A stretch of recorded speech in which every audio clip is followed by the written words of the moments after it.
Bhagavate Vasudevaya.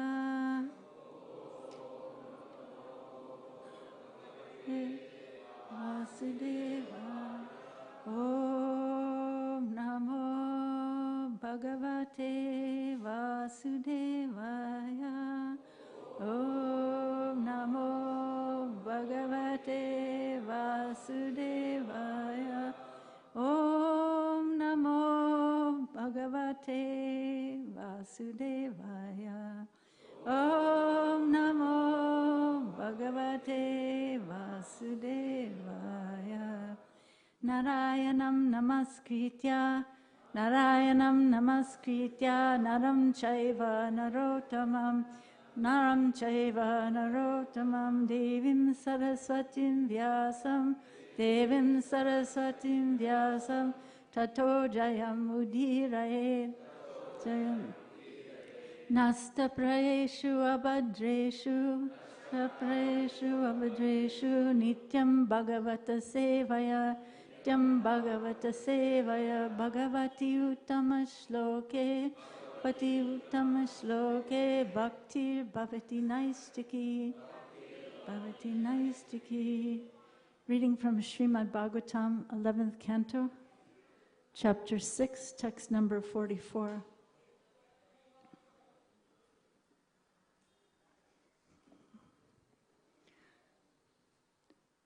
Tava vikriditam Krishna, Tava vikriditam Krishna, Tava vikriditam Krishna, vikriditam Krishna, Nrinam paramamangalam, Nrinam paramamangalam, Nrinam paramamangalam, Paramamangalam, Karna piyushamasadya, Piyushamasadya, Karna piyushamasadya, Tyajanti anya spriham janaha, Tyajanti anya spriham janaha, Tyajanti anya spriham janaha.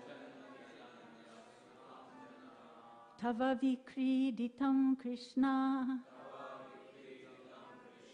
Ninam paramamangalam, Karna piyushamasadya, Tajanti anya spriham janaha. Please chant. Tava vikriditam Krishna, Paramamangalam,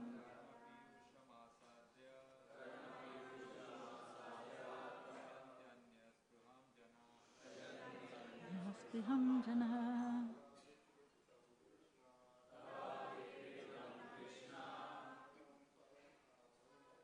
Ninam paramamangalam, Karnam piyushamasadya, Tajanti anya spriham janaha. Vaishnavis.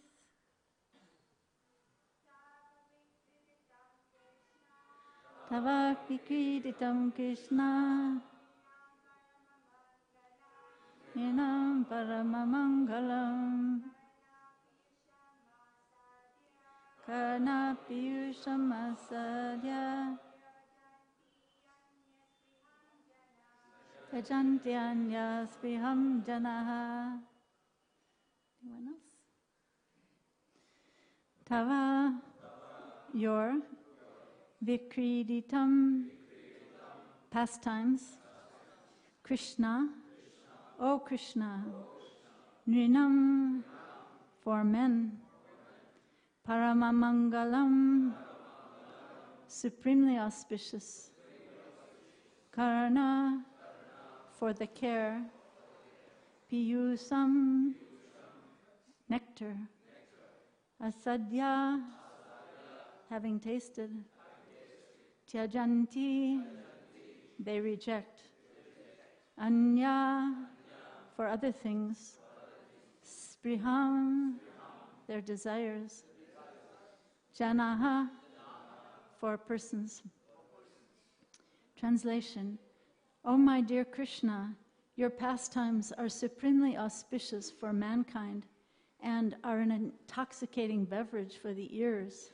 Tasting such pastimes, people forget their desires for other things. Purport by the anonymous disciples of Srila Prabhupada. Anya spriham, or desire for things other than Krishna, indicates the material desire to enjoy wife, children, money, and so on. Ultimately, the materialist may desire religious salvation for his personal comfort and satisfaction, but all such desires are mundane, because on the spiritual platform, the pure soul thinks only of the Lord's pleasure and the Lord's service. Therefore, a pure devotee can never give up Krishna, even for a moment, although for Krishna's pleasure he can give up the entire universe.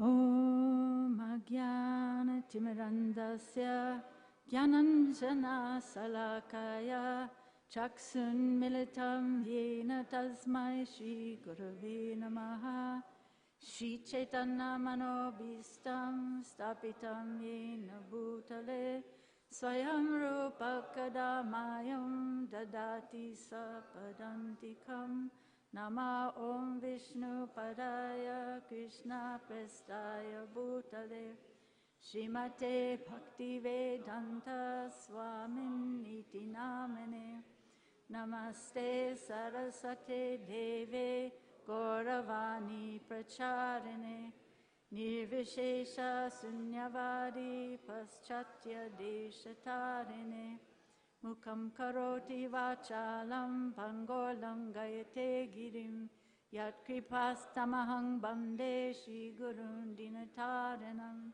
Panchakalpatarubhyascha Kripasindhu Bhaevacha Patitanam Pavanebhyo Vaishnavebhyo Namo Namaha Jai Shri Krishna Chaitanya Prabhu Nityananda Shri Advaita Gadadhar Shivasati Ghora Bhaktivinoda Hare Krishna Krishna Krishna Hare Hare Hare Rama Rama Rama Hare Hare.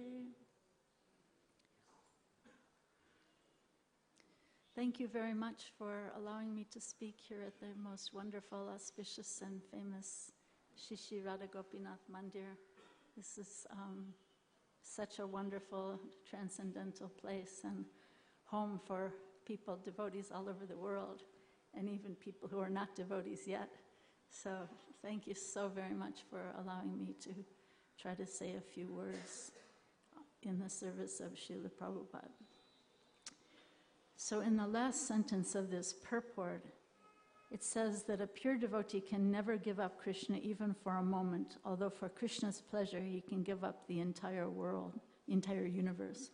So it reminds me of this verse in the Bible where it says that what gaineth a man if he gains the whole world but loses his eternal soul?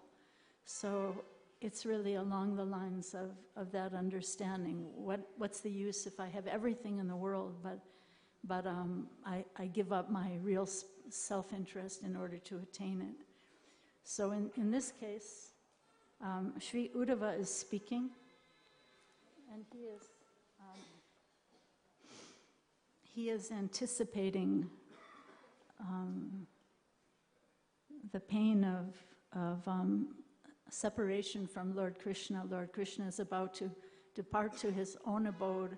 Uddhava wants to go with him, but the Lord is not going to allow him that. So he proceeds to speak in very intricate ways to Sri Uddhava. He speaks the Uddhava Gita, which is really even more exhaustive than the Bhagavad Gita. Many, many chapters where Krishna is speaking to Uddhava, giving him final instructions just to satisfy the heart of Uddhava. And of course, through the glory of Srimad Bhagavatam, the mercy of Srimad Bhagavatam, we can all eavesdrop on their conversation. So Uddhava is asking us in this verse to become intoxicated. He's asking, Maharaj, Hare Krishna. Hare Krishna. So Uddhava is asking us to become intoxicated. But in the beginning of Nectar of Instruction, Srila Rupa Goswami is asking us to become sober, right? Vacha vegam, manasakroda vegam, jiva vegam, udara pasta vegam, etan vegan yo vishaheta dira, sarvana pimam, kativim prasisya. Right? Is that almost it? So who do we listen to? Uddhava is asking us to become intoxicated. Rupa Goswami is asking us to become sober. So it's a dilemma, right? So there are different kinds of intoxication. When Srila Prabhupada was so mercifully teaching in New York in the early days, an intoxicated bum came into the temple at 26 2nd Avenue, and he was just babbling some craziness. And Prabhupada said under his breath, with great compassion, Prabhupada said, "It is the darkest of darkness." He said, "It is the darkest of darkness." You know, that a human being someone who's come to the human form of life can degrade and decline to this level of such madness, right? So unfortunate. So this is intoxication, you could say, in the mode of ignorance. What about intoxication in the mode of passion? Does anyone have any ideas about that? How is someone intoxicated in the mode of passion? Position, wealth, prestige. So, right, Kam, Krodh, Lobh, Mada, Moha, Matsarya. So intoxicated by pride, right? Srila Raghunath Das Goswami, first of all, in his very first shloka of Manasa, Manasiksha, he says, give up pride. That's the first step. First, give up pride, and then you can proceed. So this intoxication of the mode of passion, right? I've created so much by my own power, by my own greatness. I'm a self-made man, you know, the rugged individual, very kind of Western thinking in a sense, you know. Very different from the traditional Indian thinking when people realize that it's just by the grace of my spiritual master, by the grace of so many blessings I've received in my life that I've come to this place. And then people become charitable, just like the lady, is it Lady Northcott?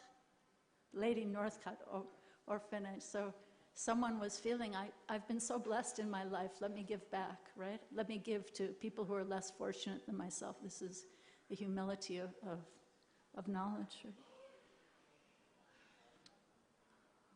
Even philosophers, you could say, what about intoxication in the mode of goodness? What would someone say about that? Any ideas of that?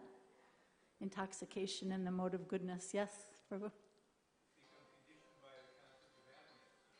Become conditioned by feelings of happiness, or sometimes philosophers, intellectuals who are engaging with their minds and their intellects on such a high level, they become intoxicated with that kind of a pride. It's a little different from the pride of the stock exchange where everyone's, the stocks went up, the stocks went down. That's a different pride. But even in Lord Chaitanya's prayers where he says, Nadanam najanam nasundarim kavitam ba jagadisha kamaye, we usually hear it translated as, I don't want any wealth, I don't want any followers, I don't want any beautiful women. But another way of understanding the Sanskrit is that I don't want the ability to write any beautiful, to have a beautiful prose style, to be a great writer, to be famous as a great writer with a great prose style, kavita sundarim, right? So there's so many different types of intoxication. But Uddhava is asking us to become intoxicated by Krishna's Paramamangalam pastimes, these beautiful pastimes of Lord Krishna.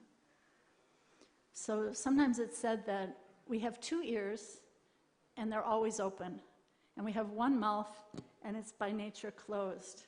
So what does that mean?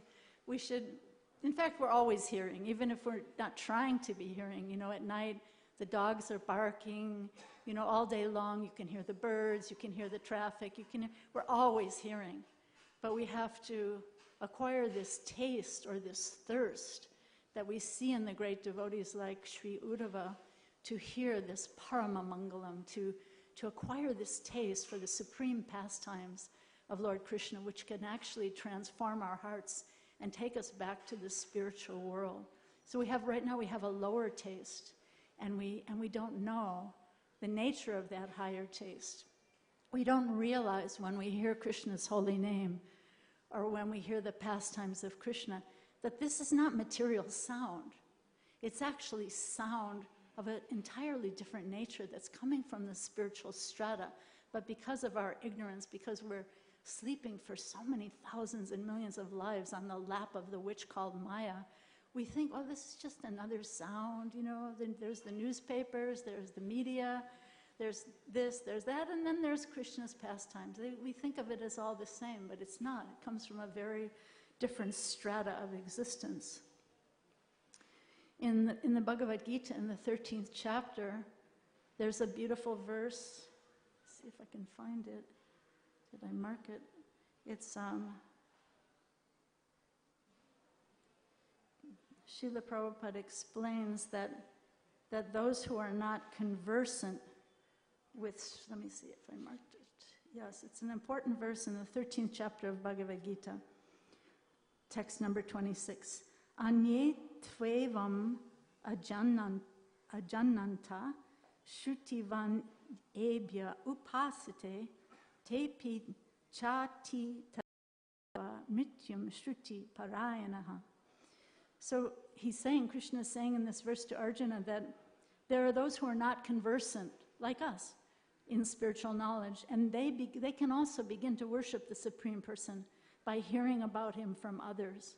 And because of their tendency to hear from authorities, they can also transcend the path of birth and death. So this is a very important verse explaining the great power of hearing from self-realized authorities, and how when such a person even has a slight inclination to hear, they can be taken all the way back to the spiritual world and become free from the cycle of birth and death just by trying to cultivate that ability to hear from these great spiritual authorities. We hear so much blah, blah, blah all the time, but beginning to hear from spiritual authorities who can change the nature of our existence, right? So in the purport to this verse, Srila Prabhupada says, if one is just a good soul, so you know how Srila Prabhupada explains in Bhagavad Gita that there are different categories of people who are not yet devotees, but who can become devotees: the curious, those in search of money, those in search of knowledge, those who are in distress. But here he says, if someone is just a good soul and they have this tendency to hear from others, they can be taken back to the spiritual world. There's a story about Srila Prabhupada in Vrindavan, that he was there and he was speaking, and when he began to speak, he noticed that many of the leaders, many of his ISKCON leaders were not present for him to hear him speaking. And he said, where are they? And someone said, well, they've gone for darshan in the Vrindavan temples, Srila Prabhupada. And Prabhupada said, but if they do not hear, what will they see? It's a very instructive story. If they do not hear, what will they see? Srila Prabhupada also, with Srila Bhakti Siddhanta Saraswati, his Guru Maharaj, is a beautiful story that Srila Bhakti Siddhanta it's a similar story. He was taking all his disciples and followers around Vrindavan to so many temples, but one night he was speaking. But most of the devotees went off to see the Adikeshava temple, but there were very, very few who were there to hear from him.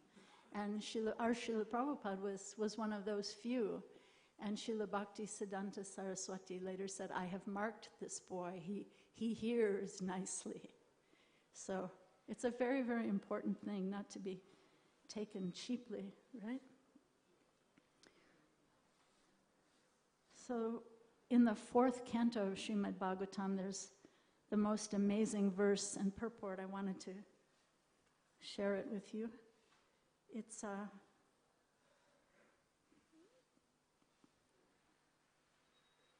This is something else here. Yes. Well, I wanted to quote this verse. Satam prasangat mama virya samvido vajanti hrit karna rasayanakata yet taj josanat asva upavarya vartmani shraddha rati bhaktir anukramisyati. So this is not the verse I was mentioning. This is a verse from the 3rd canto of Srimad Bhagavatam. But it's a very important verse that explains really the process, how it works. That by hearing in the association of devotees, so in other words, hearing from a realized personality like Srila Prabhupada, in the association of those who have faith. So hearing in the mood of thirst, in the mood of drinking the nectar from this great personality. So by hearing in the association of pure devotees, discussion of the pastimes and activities of the Supreme Personality of Godhead become very pleasing and satisfying to the ear and heart. By cultivating such knowledge, one gradually becomes advanced on the path of liberation, and therefore he is freed, and his attraction becomes fixed. Then real devotion and devotional service begin.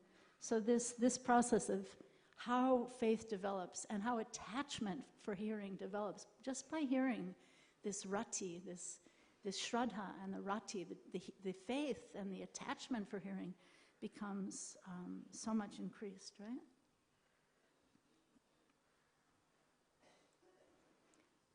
So if someone hears nicely, they will be able to speak nicely. And once Srila Prabhupada said that the best follower will become the best leader. So that's a very important instruction also. Sometimes you see someone who's a brand new devotee and they just have a great desire to hear and a great desire to serve. And you can be sure that, mark that person, because you can be sure that in a very few short years, that person will be doing amazing devotional service. Just by that tendency to hear, that tendency to serve. Also in Bhagavad Gita, in the 10th chapter, Arjuna is saying to Krishna that the more I hear of your wonderful glories, the more I want to hear. So this taste, this kind of thirst, this hunger for hearing, this great desire for hearing is extremely transformative. And then in the 18th chapter of Bhagavad Gita, Krishna gives the Shrutipal, that one who listens with faith, without envy, becomes free from sinful reactions and attains to the auspicious planets where the pious dwell. So just by hearing Bhagavad Gita, and of course Sanjaya, he's hearing with a sense of wonder. He's experiencing a thrill at every moment. So how beautiful is that? He's hearing with a sense of wonder, experiencing, his hair is standing on end, and he's experiencing a thrill at every moment. That doesn't happen to me in Bhagavatam class.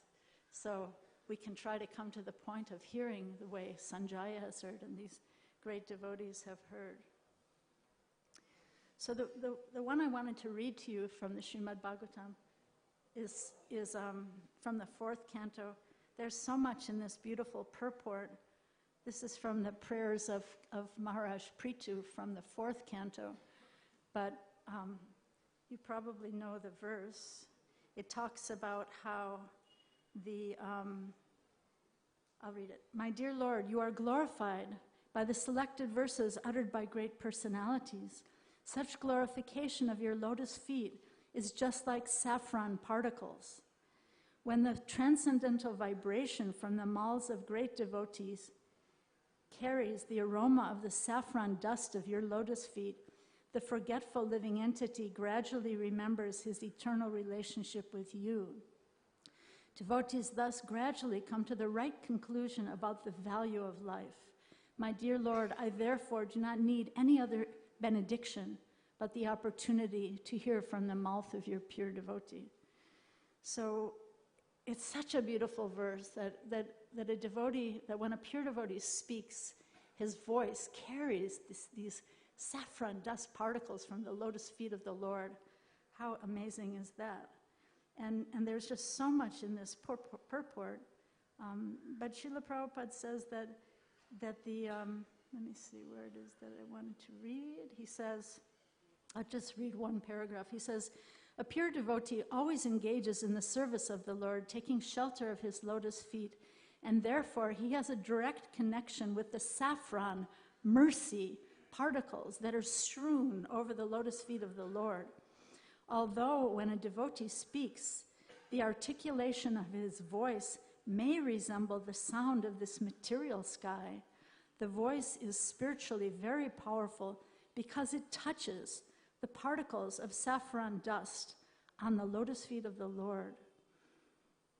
As soon as a sleeping living entity hears the powerful voice emanating from the mouth of a pure devotee, he immediately remembers his eternal relationship with the Lord, although up until that moment, he had forgotten everything. So there's more, but such a beautiful, stunning, one of the most ecstatically stunning verses and descriptions in Srimad Bhagavatam, right? So we're asked to become hungry, thirsty for this kind of intoxication. Although in the beginning it just sounds like ordinary words, like the holy name. You can't say the words of the mantra. They're not words. They're actually not words. And if we can just begin, focus our attention on the very first Hare of the mantra, and then try to catch the sound, we can be so blessed and be so fortunate just by truly hearing the sound of the mantra and hearing Srimad Bhagavatam. When Lord Chaitanya was hearing from Ramananda Roy, it's interesting, Lord Chaitanya himself was hearing from Ramananda Roy, who was appearing to be a materialistic governor of the state of Madras. He had so many, he had a big entourage, so many people who were his assistants. And Lord Chaitanya, the great Mahabhagavat sannyasi, of course, we know him as Krishna himself, he wanted to hear from Ramananda Roy because Ramananda Roy was such a pure devotee. Of course, Ramananda Roy was actually Vishaka. So Vishaka is considered our guru. She's the guru of all the arts to teach us all the arts of Lord Krishna. So even Lord Chaitanya hears from a guru. He was hearing from Guru Vishaka. And he was asking questions, and Ramananda Roy was giving answers. And the first answer that Lord Chaitanya actually accepted, that yes, I accept this, this is where we begin, was this point about just, it's from the prayers of Lord Brahma, Stane stita srutigatam tanavan manobir. He says, just stay in your position. You don't have to run away, leave home, but just try to hear. Just try to hear deeply the Srimad Bhagavatam, and your heart will be transformed. So this is the first verse that Lord Chaitanya actually accepted. But also in Srimad Bhagavatam, Kunti Devi explains that there has to be a quality to this hearing. We can hear in the mood of a great complacency, like, Radha Gopinath temple, it's all right, maybe I'll go by on Sundays. Usually Radhanath Swami speaks on Sunday morning. Maybe I'll go by on Sunday. The rest of the week I can just read my newspaper, go online, whatever. It's not. Maybe I'll check it out sometimes, once in a while on Sunday.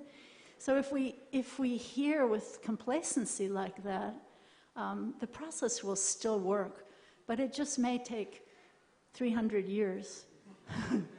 So it depends on how ardent our desire is to hear, how much we want it, right? How hungry we are. Because if we're hungry, if we have a great hunger to hear, if we have a great thirst to hear, then we will be able to digest, right? If you're not hungry, you can't digest when you eat, and then you just get sick, right? So if we have a great hunger and thirst to hear, then we'll be able to actually see that change in our hearts, little by little, like the verse says in the first canto that we chant in the morning before the class, Nityam Bhagavata Sevaya. So it's like drops of water every day. Drops of water wear away stone. Those drops of water, by hearing every day, that the heart becomes cleansed, right? So there's another story about Srila Prabhupada. I was thinking sometimes devotees say, well, I'll come and hear Radhanath Swami, but I'm not going to go and hear the rest of those guys because they're not really pure devotees. And I'm just, maybe I'll go to Radhakund and listen to some Babajis, or maybe I'll come by once in a while when there's a big sannyasi speaking at the temple. But there's a really instructive story about Srila Prabhupada. I think this happened in Seattle in the early days. And someone asked Srila Prabhupada, Swamiji, in your movement, how many pure devotees are there like you? And Srila Prabhupada turned to, I think it was Upendra. Srila Prabhupada said, how many are we now? I think about 50. So you get the point, Srila Prabhupada is, and he himself used to like to hear from his disciples. He would sit and listen and relish hearing from his own disciples. So we shouldn't think, oh, I'm so elevated, I can only hear from pure devotees, so therefore I can't hear from any of my godbrothers or anyone else. Right? This story is instructive. And sometimes you hear devotees say, why are all these people writing so many books? Chasing rhinos. What does that have to do with Srimad Bhagavatam? Devotees say this sometimes, right? Why are all these people writing so many books? We should read Srila Prabhupada's books. But we have Srila Prabhupada's books, we have the book Bhagavata, and then in Srila Prabhupada's pastimes that we hear from so many of these people who had such wonderful association with him, like Shyamasundar Prabhu. We hear of the pastimes and the mood of the person Bhagavat, right? How important is that? Both the person and the book Bhagavat, we're taught, are very important. And Srila Prabhupada also gave the instruction that you should all write books explaining my books. So that's another very important point. All of you should write books in maybe thinking of a certain context. Maybe you're an engineer, and maybe you can write a book explaining to people with engineering brains how to understand Srimad Bhagavatam, right? Or maybe you're a mommy, and you feel like my daughter doesn't like to come to Bhagavatam class because she thinks it's boring. So maybe you can write a book explaining Srila Prabhupada's thought to little girls or little boys. There's so many different audiences, right? And people need to hear in context in a way that they can understand, because what happens is, even though our ears are always open, still we sort of have flaps over them and we don't really hear. But if things can be explained in context that has a context to my own life, then people's ear holes can be more open, When I was raising Gauravani, I was always a very prescriptive mother. You should do this and you should do this. And my husband sometimes would say to me, he said, when someone is speaking and someone is listening, who's controlling the conversation? So what's the answer to that? Someone's speaking and someone's listening. Who's controlling the conversation? What do you think? Huh? The person is listening, right? So you might be blah, blah, blah, saying so many things. You should do this, and you should do this, and you should do this. But the person who's listening is controlling, because they can stop listening at any moment if we're not speaking in a way that they can understand, that will be relevant to them and their own place. Speaking to a teenager is different from speaking to a PhD engineer or something like that, right? So sometimes we read these books and there are many fantastical stories, Krishna lifting Govardhan Hill on the little finger of his left hand. How impossible does that sound? So many impossible pastimes. Lord Chaitanya in the Chaitanya Charitamrita, he's dancing with the elephants in the Jarikhanda forest. Do you believe it? Is it fiction? It's amazing, right?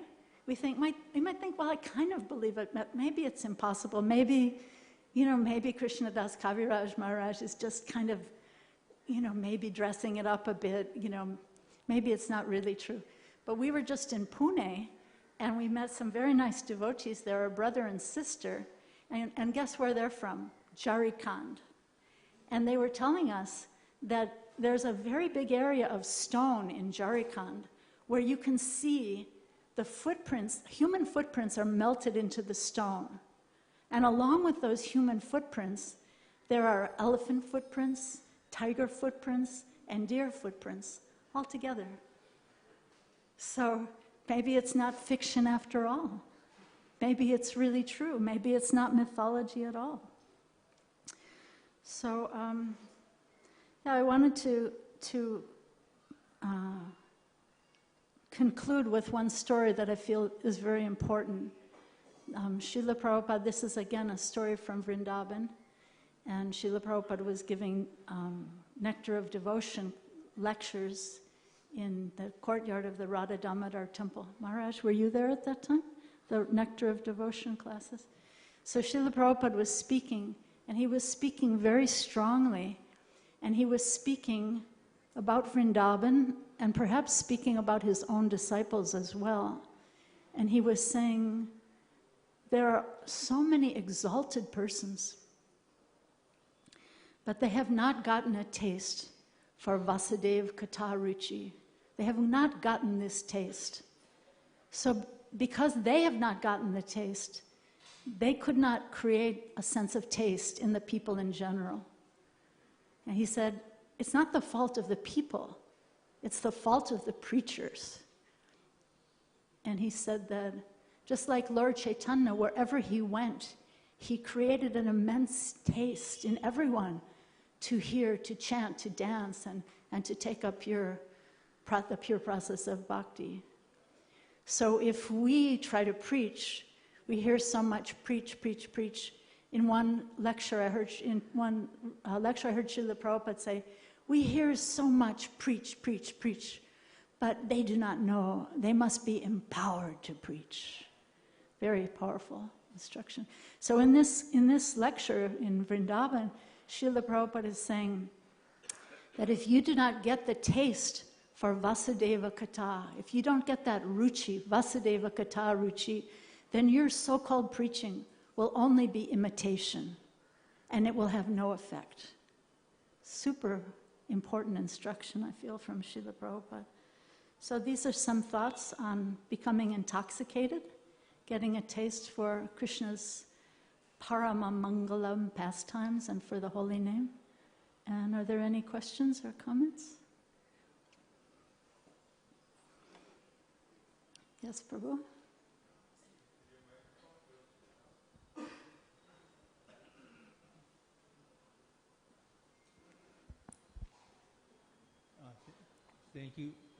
Thank you for the very wonderful class. There's so many wonderful points in there. There's a number of things that I would like to reflect on. When you're speaking about just the importance of attentive hearing, I was reminded of the pastime in the first canto when the sages of Naimisharanya are Sutta Goswami had just entered the assembly, and Sutta Goswami is speaking to them, and he uses a particular word. The Sanskrit word is nivishta. And Srila Prabhupada defines that word nivishta as meaning drinking nectar through the ear. And Prabhupada translates the verse and describes in the purport how Sutta Goswami was listening so attentively, he was drinking the nectar, the words from Shukadeva Goswami through the ear. And then Prabhupada explains in the purport, it may also be, Vyasadeva may also be saying it in the verse, I'm not sure. But Prabhupada says that because Sutta Goswami was hearing so attentively that he received the blessings from Shukadeva Goswami. Because of that, and because he received the blessings from Shukadeva Goswami, he was able to nicely repeat everything that he heard, not like a parrot, not like a tape recorder, but according to his understanding and realizations. So attentive hearing is just so very important. And we can see from this example of Sutta Goswami that was, according to the verse, his main qualification for being able to recite Srimad Bhagavatam, presented for the second time. I wanted to thank you for that. Also, when you were speaking of Srila Prabhupada in giving lectures in Vrindavan, and a lot of his leading disciples were out taking darshan. And Prabhupada said, if they do not hear, what will they see? And I was reminded of two different instances. Srila Prabhupada gave a similar lecture, or at least portion of a lecture. He gave this in Vrindavan in India and in New Vrindavan in West Virginia. And he's answering the question, what will they see? And Prabhupada in these two lectures, he uses the terms Archa Vigraha and Galagraha. Archa Vigraha, we know, is the deity form that we worship so the Lord can accept our service. And Prabhupada says, if we do not hear sufficiently, we will begin to think, why has my rascal spiritual master left me with the burden of worshiping the deity? Archa Vigraha becomes Galagraha. And he said that this is due to insufficient hearing. And he was specifically referring to Srimad Bhagavatam class. Beautiful. Thank you so much. A very important class by Srila Prabhupada. Do you know what year that was, that class in Vrindavan? It was after, I don't know the exact year, but it was after the opening of the temple. And in New Vrindavan, I believe it was the 1974 visit. So instructive. Thank you so much. Any questions?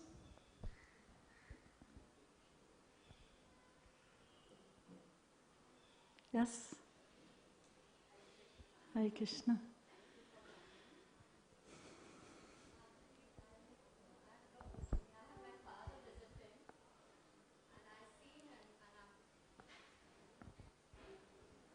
I have my old father visiting right now, and I keep seeing him every day. He, and from many years, he's also associated with ISKCON in Detroit, and he's also been chanting, and he does so much noble work, but still he has so much rus in him, rus in the sense he wants to enjoy everything. Some things are good, and some things are, according to me, I feel it's not, his mind, he wants to visit so many places. So I was just wondering, what if I become like this, everywhere I want to go, and when you get old, you have your limitations. You can't keep going alone everywhere, and people also cannot accompany you everywhere.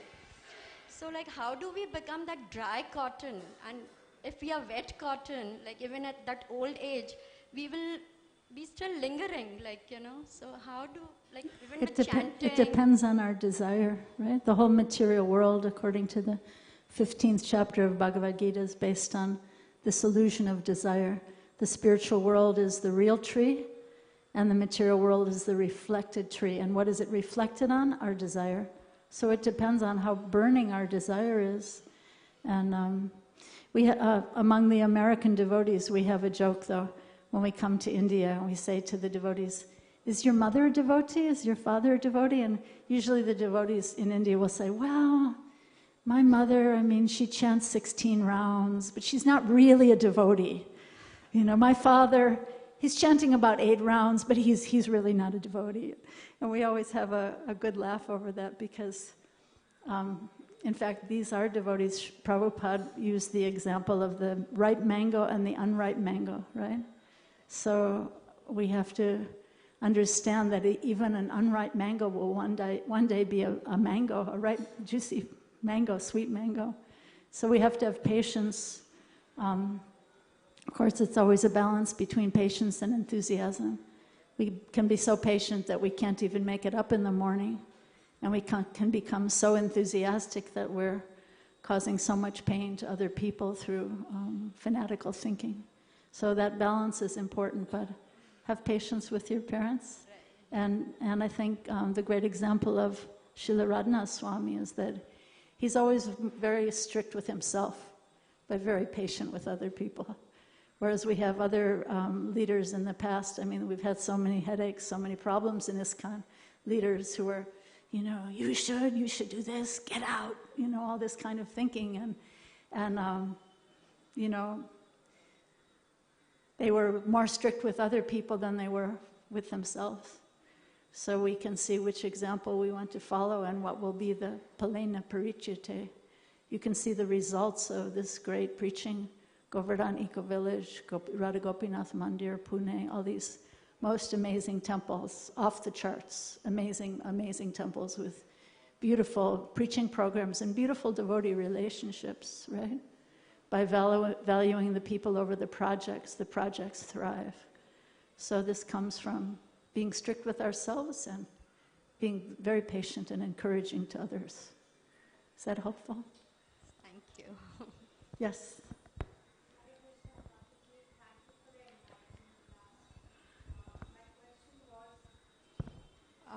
When I'm sitting for Bhagavatam, my mind goes sometimes here and there. So how can I, completely 100% put my mind and ears to just hear Srimad Bhagavatam? Mm-hmm. Thank you. Very nice question.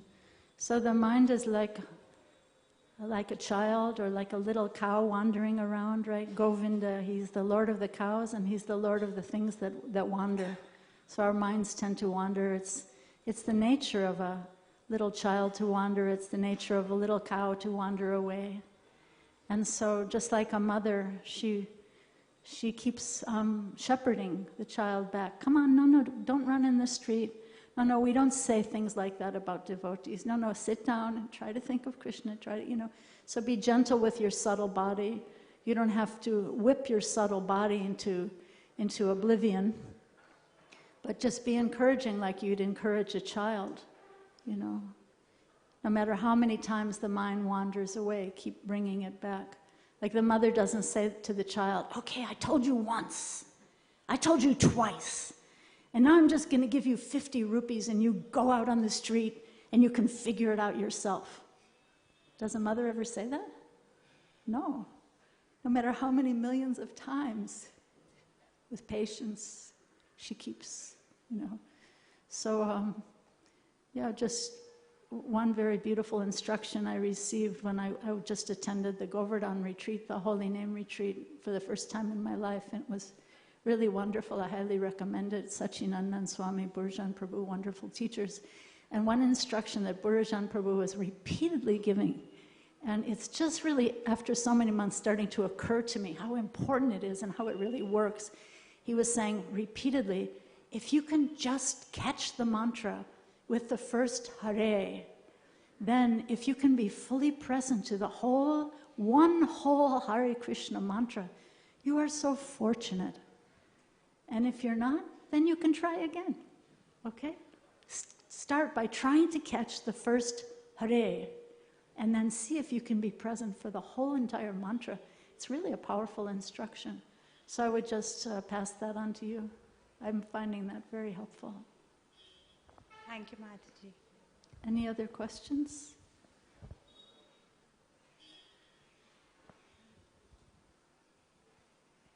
Yes, Prabhu?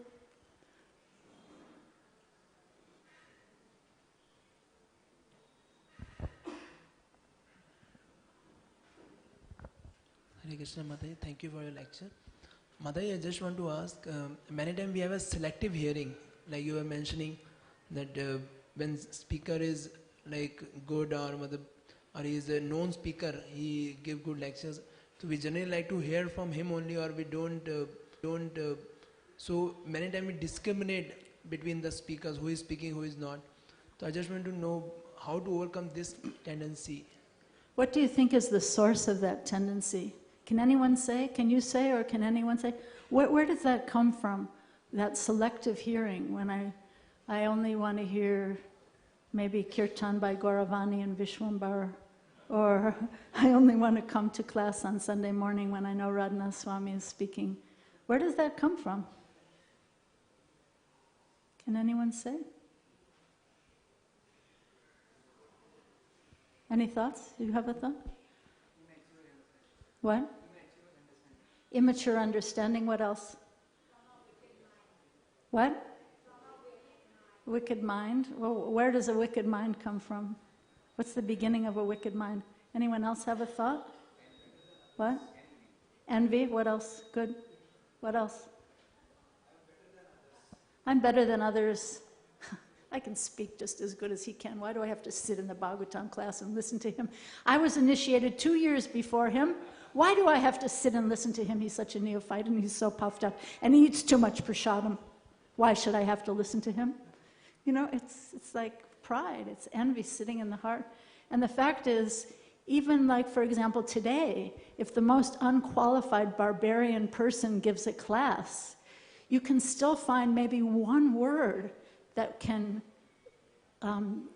sustain you for the day, and maybe even more than the day, maybe even for a week, maybe even for a lifetime. Sometimes your whole life can shift by something you heard in a Srimad Bhagavatam class.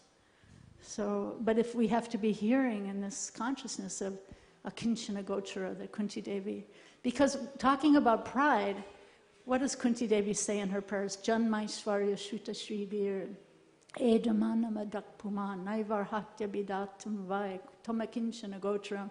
So all of these things, pride of birth, Janma, Aishwarya, wealth, power, Shuta, great learning, Shribir, beauty, all these things, we're talking about intoxication, right? These are all different brands of intoxication. Like you can be driving around the neighborhood and see some liquor store, oh, such and such liquor store. That's one brand of intoxication. All these others are also brands of intoxication. Pride in birth, pride in power, pride in wealth, pride in beauty, pride in... It's all intoxication. And this is our disqualification. This is why we can't hear. Because we're so disqualified being intoxicated by pride. And in this way we go on sleeping on the lap of the witch called Maya, life after life after life. But the fact is we should take it seriously. We should take it as urgent because we've come so close. Now you've come so close, right? You're in touch with Srila Prabhupada's books. Maybe you have Diksha. Maybe you're on the route to getting Diksha. We've come so close. So why not take it seriously and just finish our business and go back to home, back to God at the end of this life? Depends on how we hear, right? So thank you all so very much. Hare Krishna.